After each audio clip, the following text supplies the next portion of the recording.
So welcome everyone. Happy Trans Week of Empowerment. So excited to kick off this event. My name is Wesley Palau. My pronouns are they, them, theirs. I use ella in Spanish. Thank you so much for joining us today. Seems like folks are still trickling in. Welcome, folks. So I'm going to start our event by reading SDSU's land acknowledgement, recognizing that land is a practice that honors and respects contemporary Indigenous peoples' connection to their land since time immemorial. Acknowledgement is a simple way to resist erasure of Indigenous histories and working towards decolonial practices of honoring and inviting the truth. For millennia, the Kumeyaay people have been a part of this land. This land has nourished, healed, protected, and embraced them for many generations in a relationship of balance and harmony.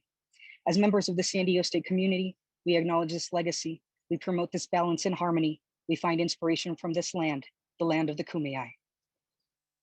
Our annual Trans Week of Empowerment is a campus-wide collectively driven event centering the lived experiences of trans, non-binary, and gender non-conforming folks, particularly those of color, which are often the most marginalized. Planning for the first Trans Week of Empowerment first began in the fall of 2013, when fellow trans and queer student organizers and I brought together 6 student orgs with the inspiration of forefronting visibility, celebration, and empowerment for trans, non-binary, and gender non-conforming communities. These student organizations that led these efforts were the Queer Student Union, the Andrea O'Donnell Women's Outreach Association, the Queer People of Color Collective, Delta Lambda Phi Fraternity, and Gamma Rho Lambda Sorority, Safe Zones at SDSU, and in the spring of 2014 when it opened, the Pride Center. What first began as a single program developed into a week-long series of events, and now, 8 years later, I want to wholeheartedly thank you for joining us today as we honor the inspiring trans and queer efforts of resilience, courage, and vulnerability that nearly a decade later continue to empower, celebrate trans lives, and bring together our beautiful community. Now I will hand it over to Christian. Go ahead, Christian. Hello, I'm Christian. My pronouns are she and they, and I am a Pride Center educator at the Pride Center. So thank you, like Wes said, thank you all for joining us to kick off Trans Week, and I am so excited to introduce our guest speaker today. So CeCe McDonald is a transgender activist and revered icon of the LGBTQ community. She captured international recognition in 2011 after surviving a white supremacist and transphobic attack, later receiving a second-degree manslaughter conviction and serving 19 months in prison simply for defending herself. Rolling Stone has praised her as an LGBT folk hero for her story of survival and for the price she paid for fighting back in 2014. The Advocate included her among its annual 40 under 40 list of young LGBT people fighting intersectionality battles in our greater community. Since her release, she has graced stages, like she's gracing ours today, across the country where she uses storytelling to articulate the personal and political implications of being both Black and trans. So without further ado, please join me in welcoming CeCe McDonald. Hi, everyone. Thank you, Christian. That was a wonderful introduction.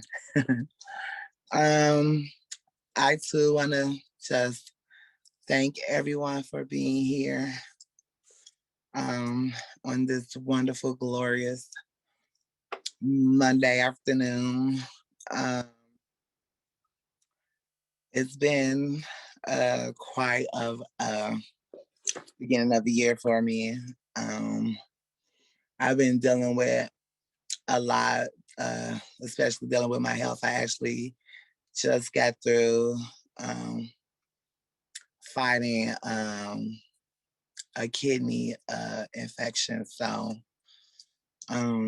yeah, I haven't been like the best. And I just had foot surgery. So y'all can't see my calves, but I just had foot surgery and one of two. So I still have to get my other foot done. And I'm taking this time.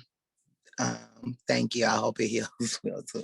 I'm just taking this time to reflect and grow and heal and center myself, especially around my my spiritual gifts and knowing how to harness the energy of the physical to bring healing and peace and blessings with my brother.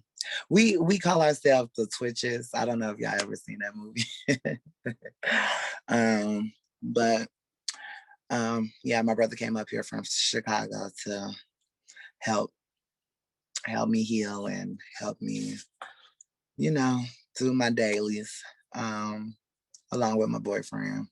So I'm glad that I have a house of healers and seers, and I tell them that I've been kind of drawn off their energy. So I'm glad that I can use some of this spiritual gifts to be here to enlighten us, to bring about the good word, I guess. My message of the day is save the bees. A lot of people don't know I go by Honeybee. I have a real true fascination with bees, and I've been trying to have caps that have meanings, also because I cut my hair, so yeah. And now I'm getting to wear caps again, so save the bees, y'all.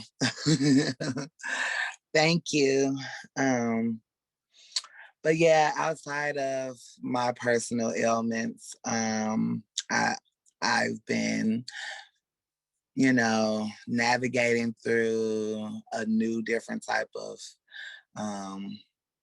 world that is constantly changing and growing. And of course, those things are inevitable. So it has been quite a journey, for the last year and 4 months.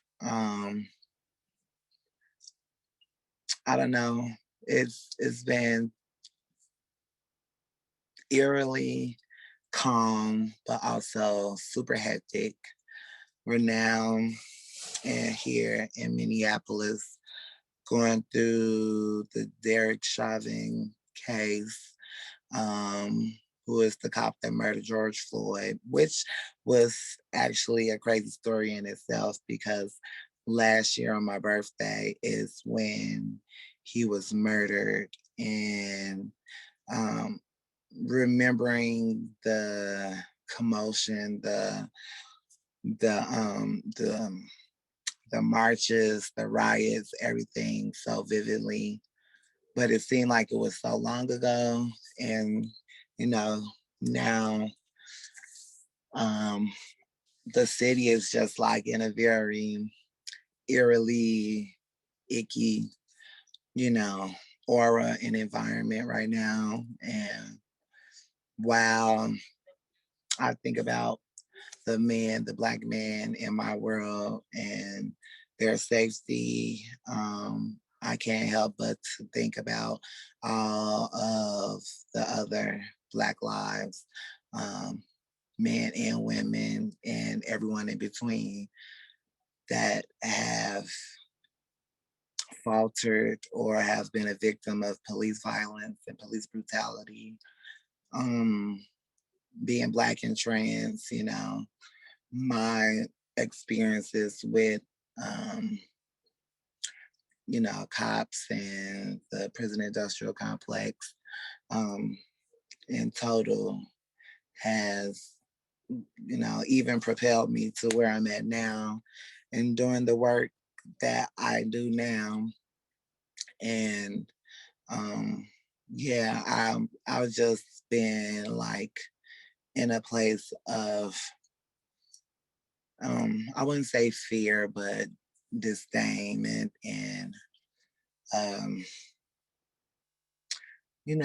if for the folks who are very spiritual and know, like, when your energy and your magic is being depleted, and like you can feel that in the city, you can feel it, it's been, a year of division, you know, and 4 years of blatant racism and bigotry and misogyny, and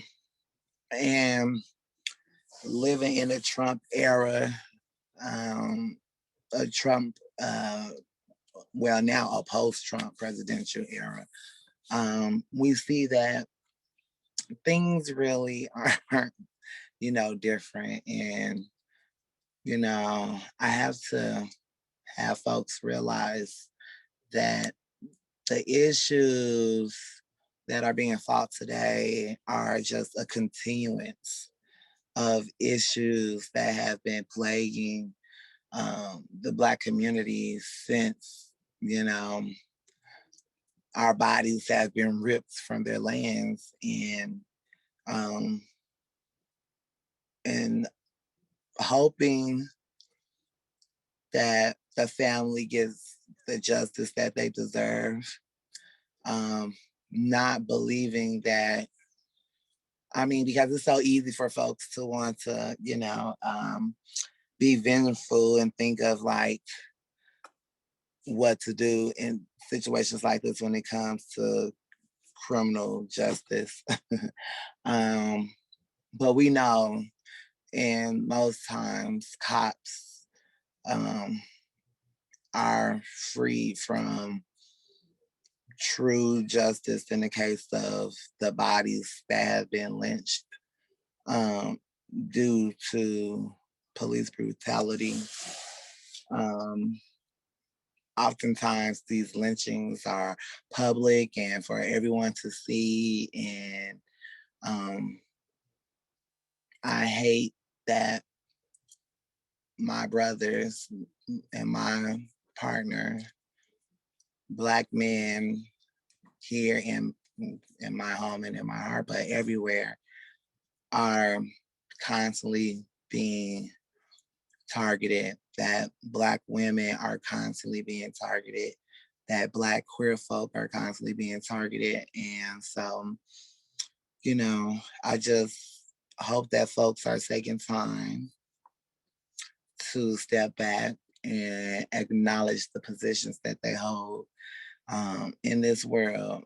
And what I like to call interrogating your privilege, taking time to remove yourself out of your comfortability and think about the ways in which other people have to navigate.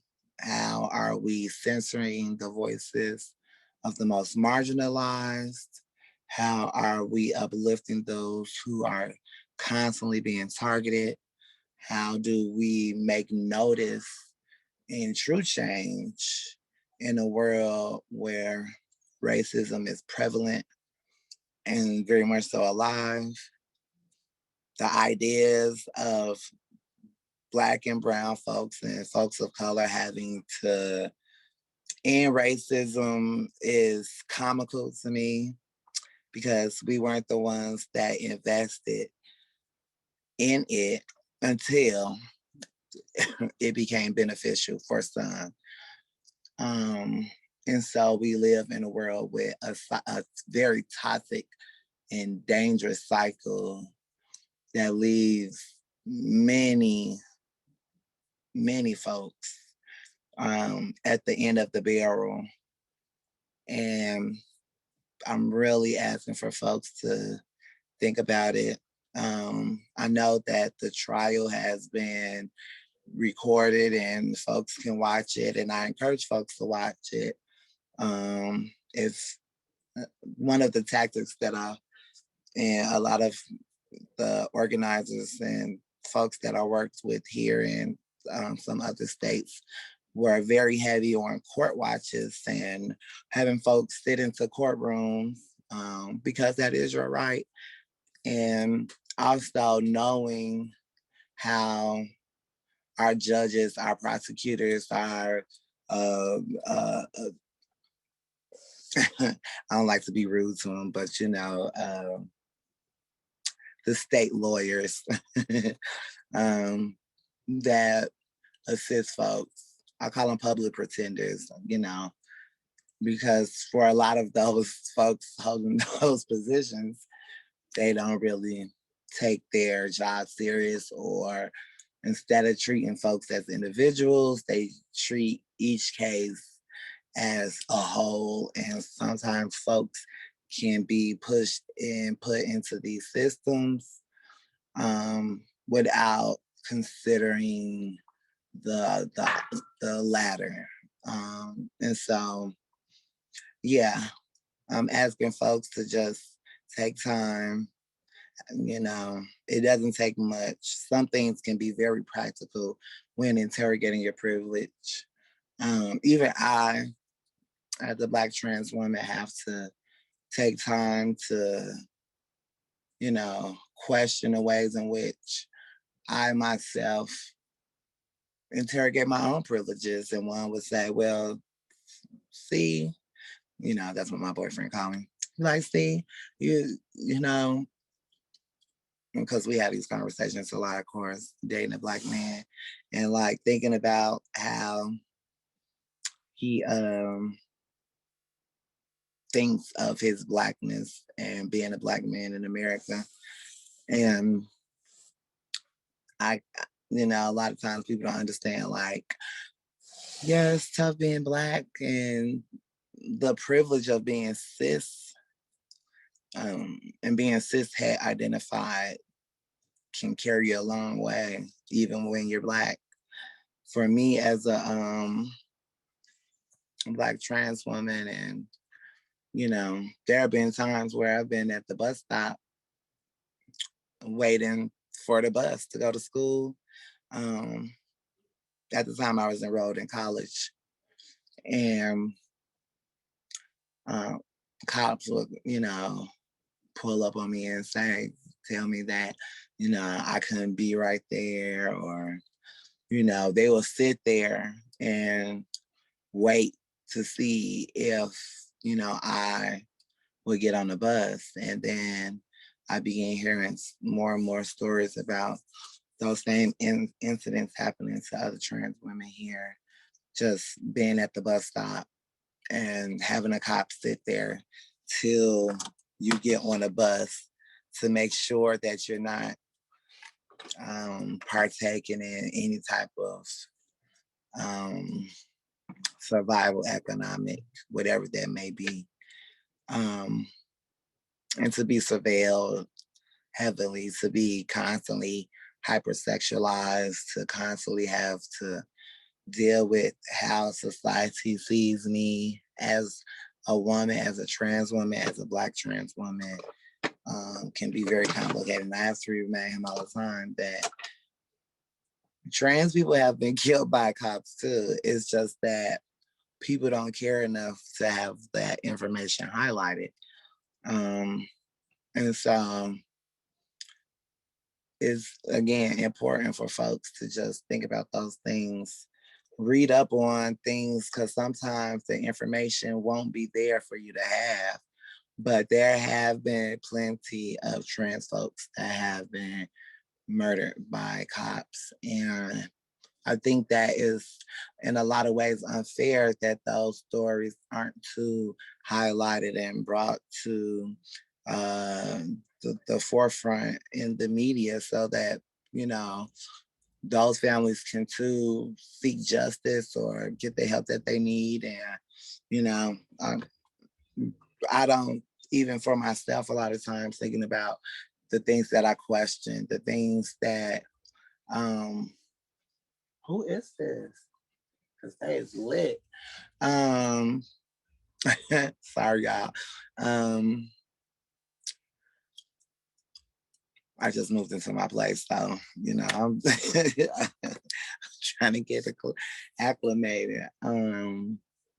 But yeah, I just think that having space in your world to be able to question how you hold privilege and how you utilize privilege can definitely change the way that you interact with your communities, that you enter for a lot of white folks, the way that you interact with other people of color, for cishet folks, the way that you interact with queer folks, in the way that we all advocate for each other. Because, you know, I'm constantly reminding folks that no one is one's enemy unless they are trying to detour or distract or destroy a true liberative front. And why I say that is because oftentimes people talk about liberation and what that looks like. And I have to tell folks, like, liberation looks different for each person. Liberation for a white supremacist looks different than liberation for an anarchist. That looks different for a liberal. That looks different for a reformist. Like, things that we imagine, or the ways in which we imagine a post prison, if in some cases, for folks who have those, you know, those ideas, because not everyone believes that prisons are our enemy, which they are. But the fears that people live with, the ideas and the preconceived notions, and just the history and lineage of racism and bigotry and misogyny play a heavy part in, you know, how we interact with each other, the ways that we advocate for each other, the ways that we even hold on to those isms that prevent us from growing and building a liberative front. And that's intentional. There throughout the, you know, throughout history, when there have been moments of, you know, great collaboration, there has been something or someone interjecting their raggedy asses in that and preventing us from proceeding and growing. So that's why throughout history, oh, I just got a notification from the pattern. I love the pattern. Again, for my witchy poos, I love pattern because it's so honest and so true. Probably telling me about something I'm talking about now.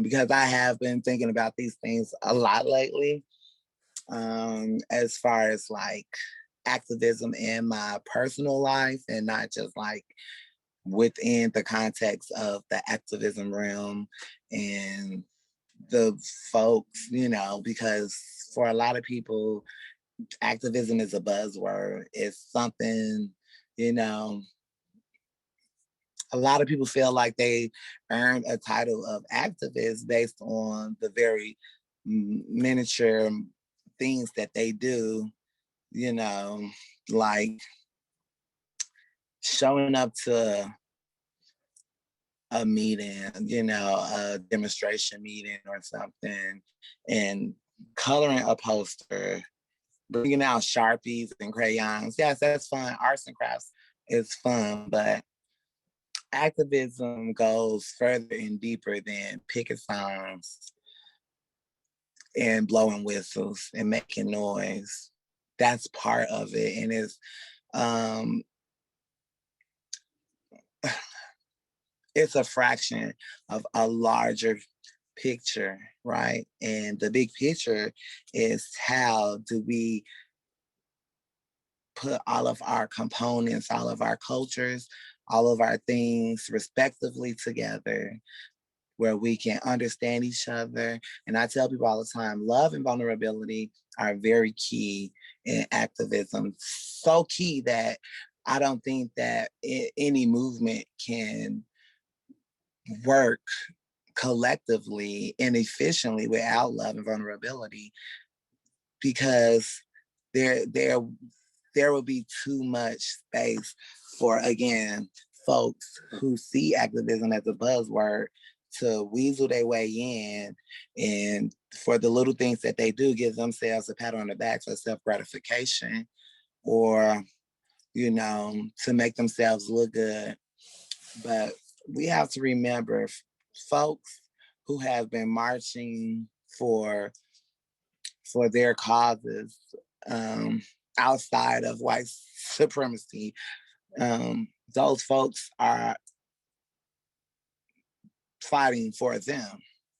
And if you are a person who isn't affected by the same things that those people are affected by, that means that they are welcoming you into that space. They don't need you to be there. Majority of the times, they don't want you to be there, and that's because of the phonies, the folks that do it for the gratification, that do it for the self gratification, that do it for the likes and the hearts and whatever ratings that folks need to feel valid in this world these days. I know I do the work because I'm affected by it, and I do it because I know that there's no one else that's going to know what I need, or what my community needs. And a lot of times I don't even know what my community needs when I realize that I can't clump everybody together. We can't keep continuously taking marginalized folks and just clumping them together and thinking that just because a person is marginalized, that they need the same resources or the same help as the next marginalized person. And that's important, that we understand that we aren't constantly treating each case as a lump sum and not like an individual case by case, person by person, understanding that this person is going to need some way different than this person. That's important. But a lot of times folks don't even take the time to move outside of themselves to see that. So, when you say I'm advocating for Black folks, or I'm advocating for Latinx folks, or I'm advocating for Asian folks, I'm advocating for Muslim people, whoever the case may be, that you understand that when you say that you're not really doing it as a collect, like advocating for everyone that identify as that, because some folks don't want you to help them. Some folks, again, don't need the same resources or the same, not all Muslim people think the same. Not all Black people think the same or need the same resources. Not all Asian folks need the same, resources. We can't keep latching on to this idea that, everybody is the same when clumping marginalized folks together. You got to move outside of yourself in order to even have that acknowledgement, to have that mindset, to understand that, I had to do that too. As a trans person, one thing I realized is that everybody thinks that I know every trans person. And I don't, and I don't want to. Honestly, I don't. And it becomes frustrating because then I start, recognizing that folks don't see us as being separate entities, that they don't see us as being a different person. I don't, really want to be in the same category as someone like Caitlyn Jenner. Guys, congratulations on being able to come into your identity, into your truth. But also, a part of her truth can be detrimental to Black and brown trans women throughout this country, based on the politics that she have. And so her being able to hold a white privilege, affluential privilege, a wealth privilege, put her in a different category than folks like myself who strive and fight day to day to have, folks like her be able to come into their truth and still hold a nasty, toxic rhetoric that in the long run bite me and other folks like myself in the ass when advocating for the largest trans group, right? Like, of course, I want Caitlyn to be happy to navigate this world in her safety, to hold her truth and be the person that she needs to be. And that's for everybody. But I also have to acknowledge that everybody don't want that for me. Not folks, not even some of the folks that are within my own group. I remember having to argue with lots of white trans women between 2014 and 2020 based on politics, based on race, based on wealth, based on things that I didn't think that I would be arguing with another trans woman about.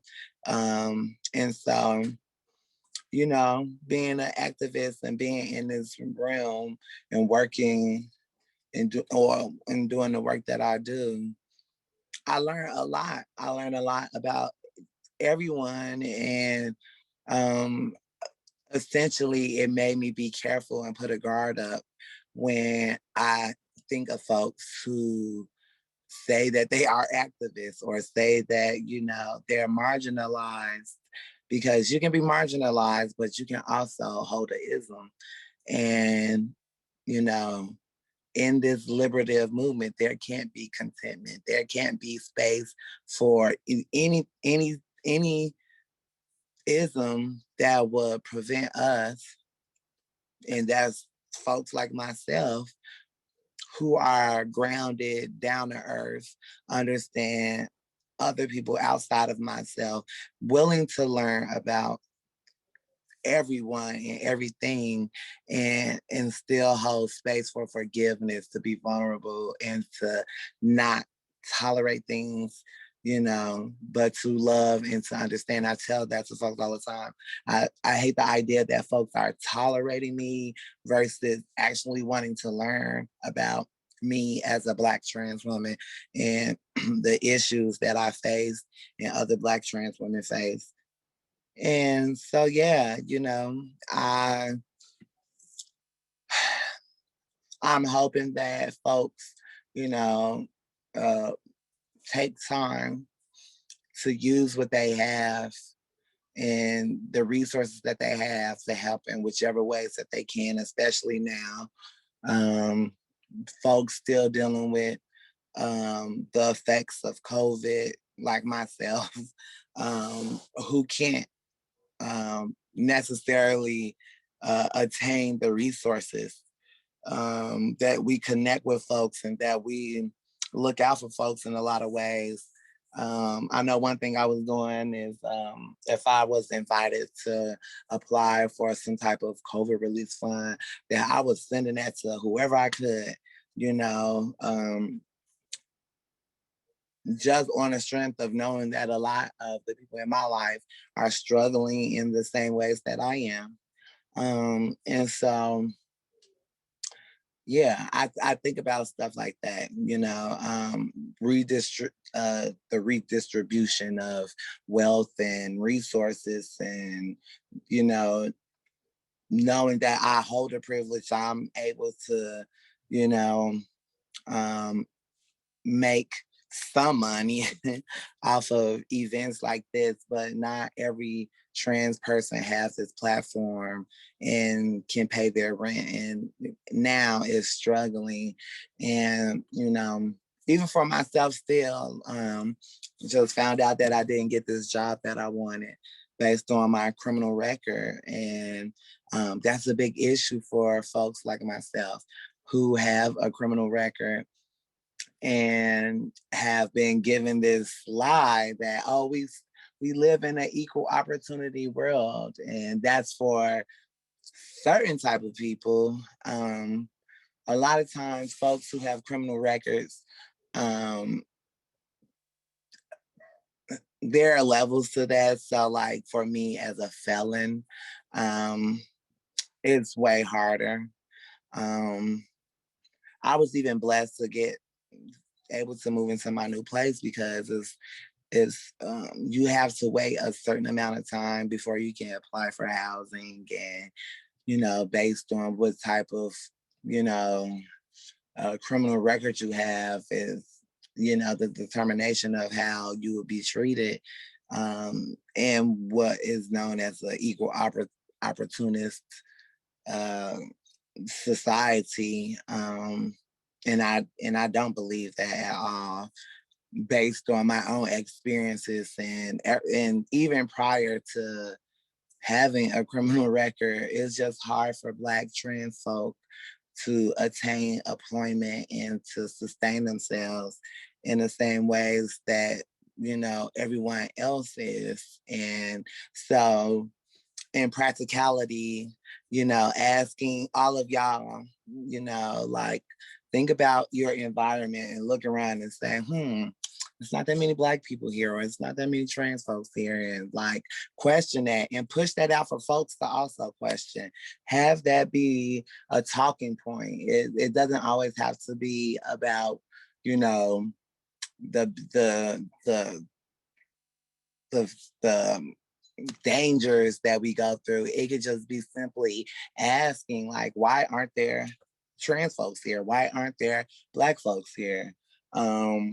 And have that on your, you know, on the forefront of, you know, your activism and your allyship, and move away from the ideas of gratification, because for folks like myself who do this because they're truly affected by it, I don't do it because I need a pat on the back. I do it because I need to put food on my table, and I need to make sure that the people in my life aren't struggling, and that we end these systems of oppression so that we can really honestly start moving toward liberation. I believe that's my time. I do want to thank y'all again for coming. You can reach me and find me on Twitter. I'm at the Nexus Being because I believe I'm a Nexus Being. You can find me on Facebook, Krishan McDonald. Instagram, secret underscore life underscore of underscore BEA B. And yeah, just if you want to stay connected, if folks want to, you know, ask questions that they won't probably hear, or just to see my beautiful, beautiful face and some very cute clothes, you know, that's also too nice.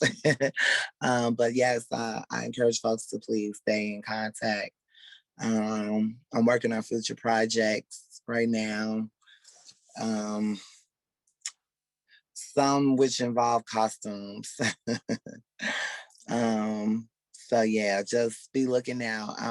And I also have a stereo. So if you download the stereo app, I'm going to be launching a podcast through the stereo app, and having these conversations, these deeper conversations with, you know, a weekly guest, or my brother who's also queer identified and entertainer. So yeah, I'm really interested in, you know, seeing the feedback and being connected with everyone. And again, I want to thank the university for having me kick off your Trans Week of Liberation.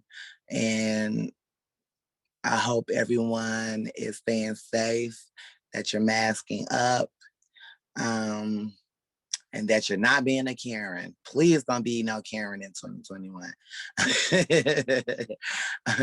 Love y'all, and thank y'all again for being here. Thank you so much, CeCe. I believe we might have some questions. Christian, if you want to jump in, feel free. Okay. Thank you again for speaking. Loved it. Had to turn off my camera, but I was just like making reactions the whole time, like, yup, speak on it. But I have a couple of questions I wanted to ask you, and also anyone who's participating, feel free to either raise your hand or drop your question in the chat if you have a question for CeCe as well throughout the whole exchange. Um, so one of the questions I really wanted to ask you is really, what are the best parts of what you do, or what brings you joy and empowerment? Oh, the best things that I do. I guess I can say being a friend, being an ally, being a partner. Those are some things I do well. I cook well. I love to cook. Um, and that also brings me joy because, sometimes um, when I'm so caught up in my head and, you know, and I don't really, well, as of recently, as of late, I have been, but I've been more open about my mental health. And so one of the things that I deal with is major anxiety. And like a lot of times I can't be at peace because my brain is just constantly going, going, going, going.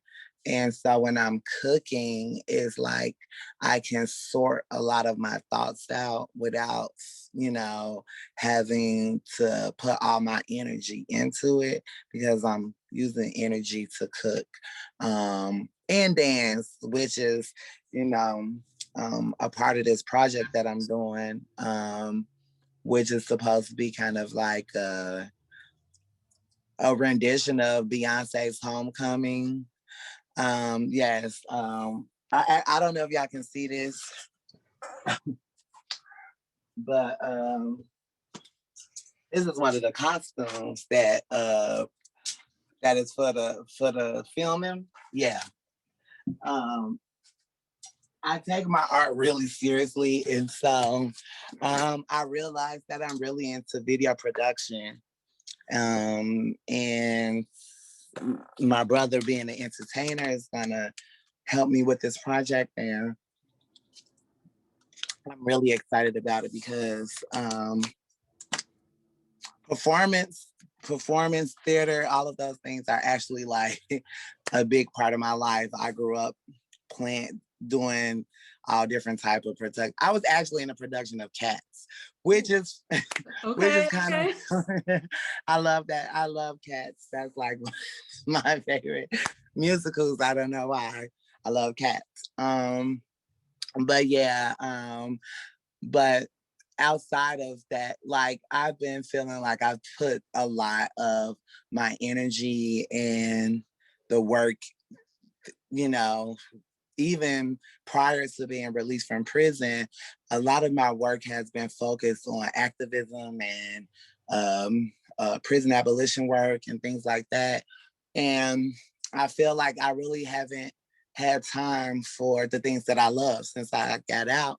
And so I want to use that and kind of combine all of my love, my fashion, my theater, my acting, my everything that like the art that I do, even like cooking and thinking about me and my boyfriend, we like to watch this one lady on YouTube where she recreates a lot of the foods that like throughout Black history, and like recreating the things that slaves ate or recreating uh traditional Black dishes. I just made a banana pudding, and let me tell y'all, baby,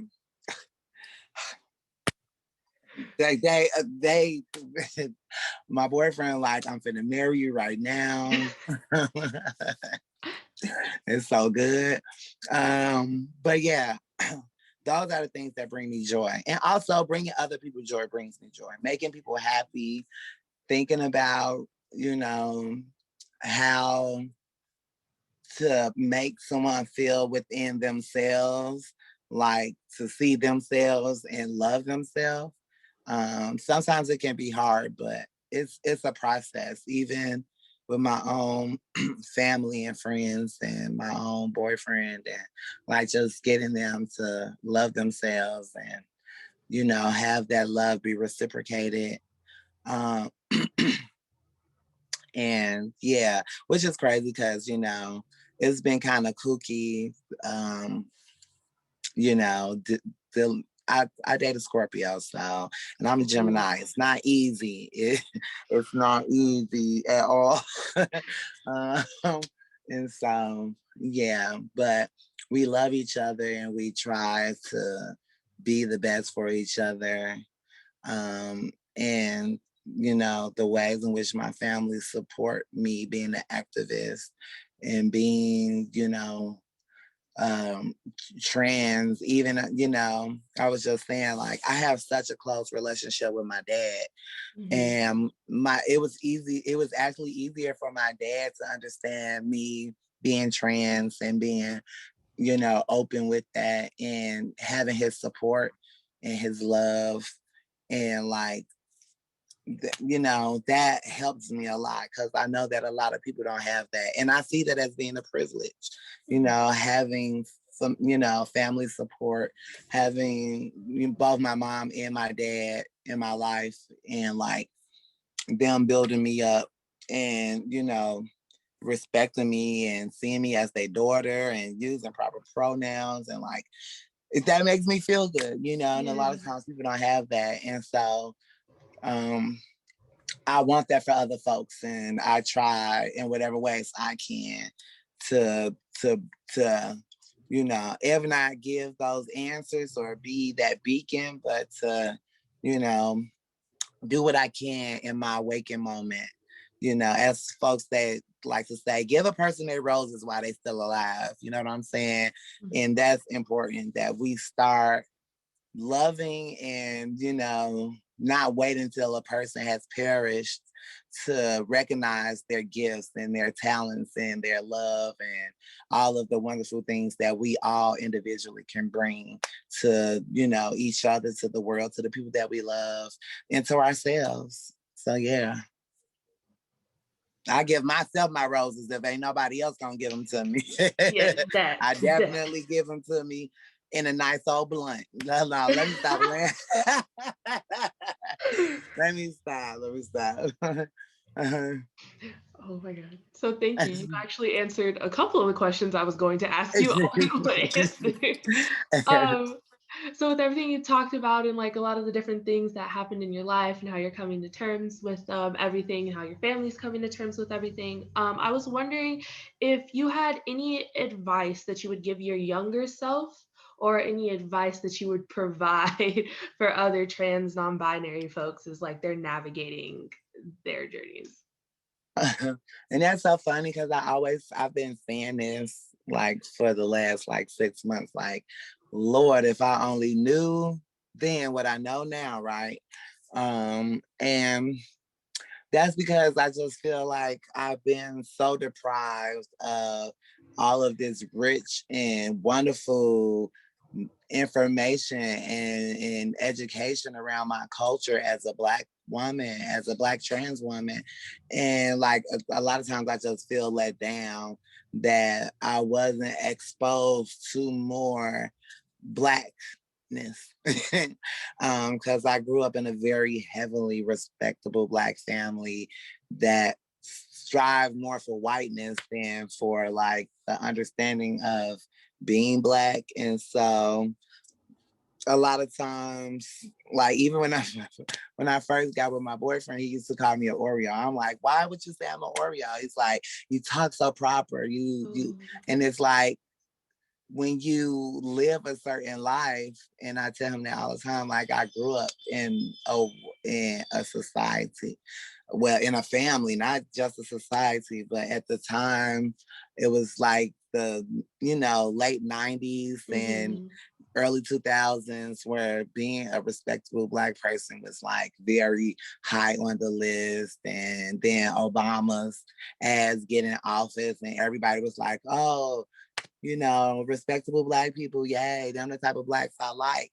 And so I intentionally moved away from that, you know, being labeled the Black sheep in my family, being called ghetto and things like that, which when I come to when I moved to Minnesota when I was 18, literally just like a couple of months into my 18th year. And everyone, you know, in a place that's so heavily integrated, Black folks really honed in on how studious and how, you know, even white folks, and I curse a lot of white folks out for that, but like coming up to me and just saying I'm so articulate, and like, girl, don't come up to me telling me how articulate I am. You know what I'm saying? Like, I don't and wanting to move away from those ideas and that imagery. So I started coining the phrase, the term ratchet intellectual, and like bringing who I am, and like not trying to shy away from the person that I am. You know, I could have came up here and sat up here and been studious and used big words and been articulate and had on a tight ass suit or whatever and be hot and sweaty. And that's not who I am. I like to be laid back. Yeah. You know, and even now with COVID and just like, no, I'm in my dwelling. You know, girl, throw on a sweater, throw on your cap. Tell them today the cap of the day is save the bees.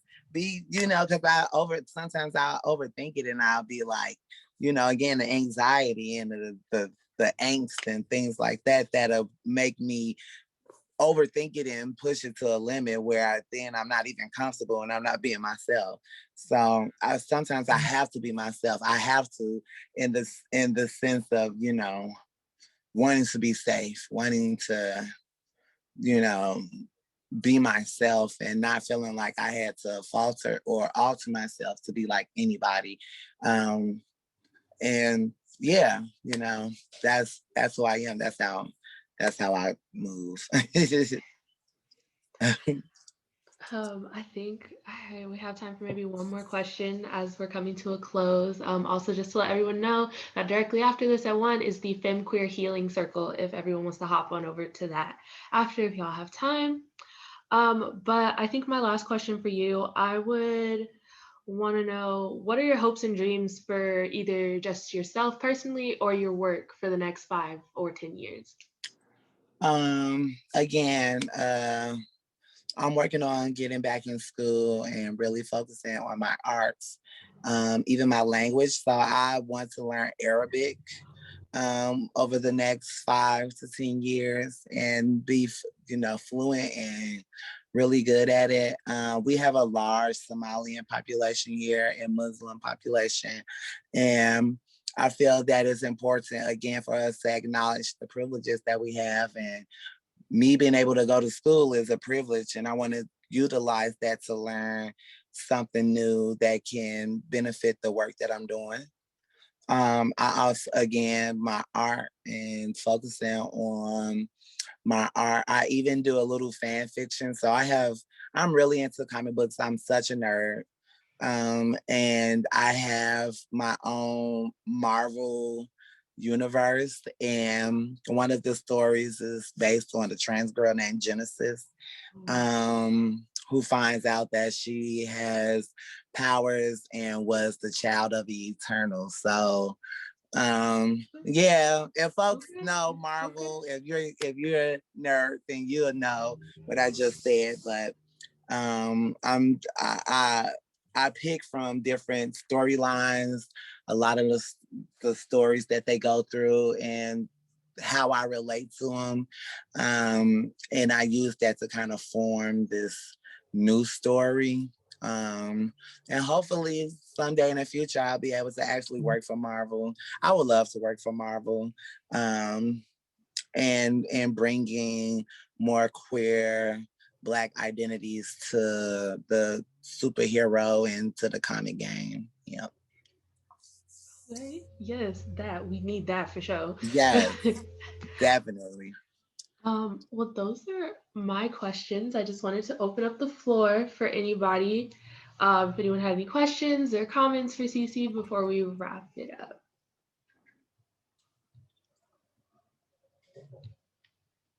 CeCe, go for it.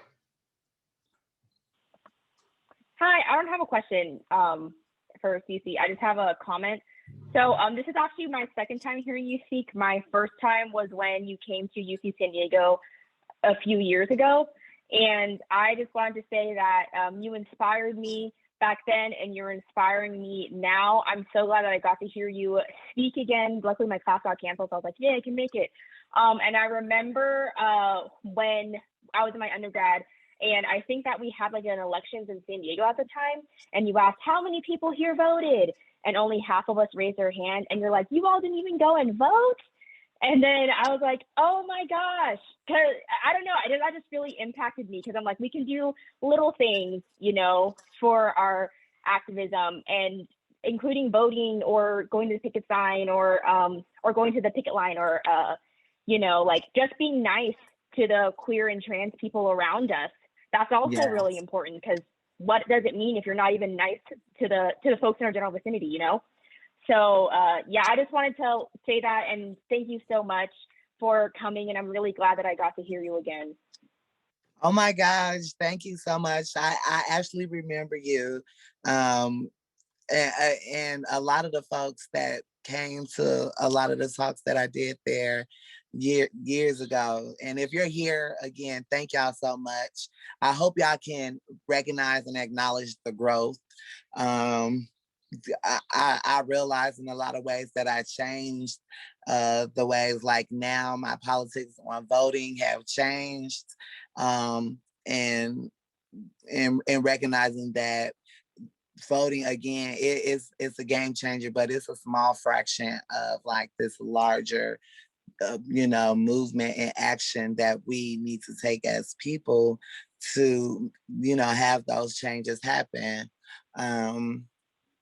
But voting is very important in the ways in which we think of the people who run our country and get to make a lot of the choices in the distribution of wealth and resources, in the sense that, you know, had we had Trump again, we might have not had more of a sufficient means. And you know, Biden, you know, I don't think he's like the best person in the world, and I probably wouldn't have him be like the first person on my list as president. Of course, I would love to be president one day, but you know, I just I think of those things, and I just really changed the ideas that I have about some of the practical things. But voting is important, but also I feel like it's not. And we can have that conversation later for folks if they want to have that. But I'm really up in the air about voting in politics, especially when we think about who gets to vote. Like, people who come out of prisons and jails don't get to vote a lot of times ever again. And, you know, changing those politics in a way that we think about the ways people are involved in politics and voting is super important. So I would love to continue this conversation with folks if they want to. And again, like I said, I have, I'm part of a app called Stereo. If you download the app, I'm trying to see if I can get my information. But on app, I'm at KWEENBEA 88, the number 88 after that. That's at KWEENBEA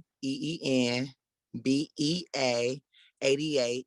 And that's on the Stereo app. If you go on there, it's kind of like, you know, Twitter, if you put someone's at name in, so you have to do at Queen B 88, that's KWEENBEA 88. And I'm going to be continuing this conversation along with, you know, the future of this podcast that I'm going to be doing. So let folks know, tell folks to add me now, so y'all can be first in line when mama hit that line. But yeah, thank you again, and thank y'all for coming. And I think that's my time and the end of questioning. Thank y'all. Thank you so much, CeCe, for everything and for joining us today. Thank you, Christian. And I also wanted to thank the WRC for their collaboration in making this event possible today. Thank you so much for joining, folks. Bye, y'all. Thank you.